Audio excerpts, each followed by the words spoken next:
Hey there, today I want to give you a full introduction to numbers in Python. Numbers are one of the most common types of data that you're going to be working with. Almost every program that you're going to be writing is most likely going to be dealing with numbers at some point. So I want to talk to you guys about the basics to using these numbers. We're going to look at the different types of numbers that we have in Python. And I also want to show you some awesome functions that we can perform with numbers to do certain mathematical operations. So without further ado, let's get started. So the first thing I want to show you is how to print out a number. If I want to print out a number, I could use the print statement. I can say print, in these parentheses, I can have whatever number I want. For the sake of this example, let's say the number is 3. So I'll have 3, and when I run the program, Python will print out the number 3 onto the console. We can do the same for decimal numbers. We can have something like 4,192. And when I run this little program, Python will print out the number just fine. We can also do the same for negative numbers. So let's convert this number into a negative number. And when I run the program, Python prints out the negative number just fine. We can also perform basic arithmetic. So we can do things like addition, subtraction, multiplication, and division. I could say 3 plus 4 in our print statement, and when I run this program, we're printing out 7. So we can also say something like 3 plus 4,5, and it's going to spit out 7,5 just fine.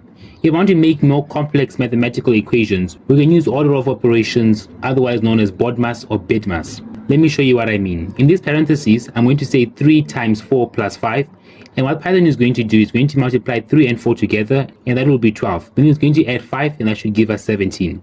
Let's run the program to confirm this. And there you have it. Python has printed out 17. But let's say we want to change the order of operations. We'll actually use parentheses around 4 and 5. And when we run this code, it's going to give us 27. Let's make an even more complex equation. And this time, I'm actually going to use something called the modulus operator. I can say something like 10, and I'm going to use this % sign, then 4. And basically, this is going to read 10 mod 4. And what this does, it checks how many times 4 goes into 10 and then spits out the remainder. So when I run our little program, we're getting the number 2. We can take it a step further and integrate variables with numbers. I'm going to create a variable, and let's call it num, which is short for number. And in this variable, I'm going to store the number 7. And to run this variable, I need to add a print statement which will call our variable to give us the value stored in it. And in this case, it will print out the number 7. In addition to doing all of those cool things like basic arithmetic, we can also convert numbers into strings. So over here, I can type str and create a pair of parentheses. And in these parentheses, I can have the name of our variable. And when I run the program, we're getting 7 alongside with the text. So when I click run, it says 7 is my favorite number.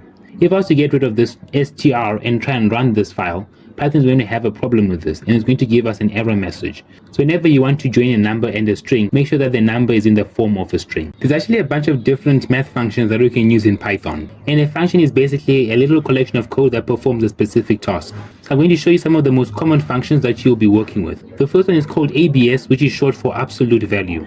You can get the absolute value of a number. So over here, I'm going to change the number in this variable to a -5, and I'm basically going to say ABS and make an open and close parentheses. And over here, it's going to give me the absolute value of this number up here. When I click the run button, you'll see it's going to give us the absolute value of -5, which is 5. There's another one called the POW or POW. This function allows us to pass 2 pieces of information.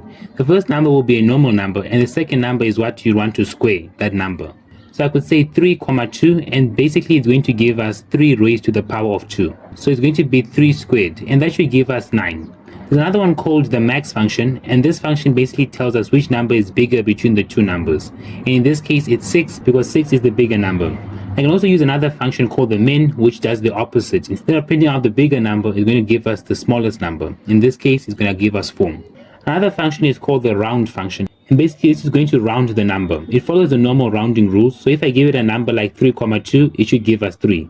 If I give it 3,7, it should give us 4. And that's it for this one. If you enjoyed or found this video helpful in any way, shape or form, then consider leaving a like and subscribing.